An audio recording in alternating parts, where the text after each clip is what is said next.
peach season was decent, about 80% of a normal crop. There again, we had some weather-related issues. We got 5 inches of rain right when we were getting ready to pick our main season peaches. You don't need that much rain whenever you're ready for harvest, because they just swell up, dilutes the sugars, and it just doesn't make for a good tasting peach. But I've only had a couple complaints about the peaches not tasting good. The peaches have been really good. They came in about 2 weeks early this year. Some places had hail damage, but we didn't get any of that. Ours are in pretty good condition, pretty nice size. They pick them pretty firm so that they stay nice. Got a couple different varieties right now. We're down to the last kind. Probably going to end a little early because they started earlier.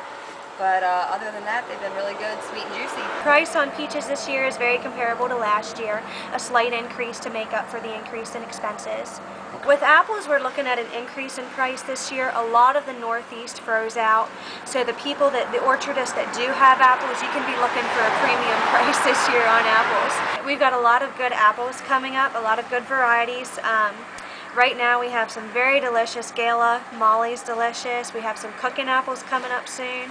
Apples also will be earlier than, like peaches, they'll be earlier than normal. The apples are getting size. We need some cool weather now to get the color on them, like I like to see. So I'm cautiously optimistic. I'm a lot more optimistic at this point than I was last year at this point.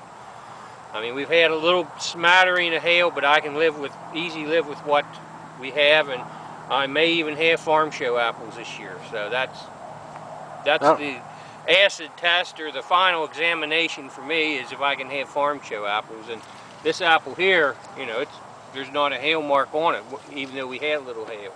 Give them another week here, these will be ready to come off, and that's a full 2 weeks ahead of when we usually harvest Galas.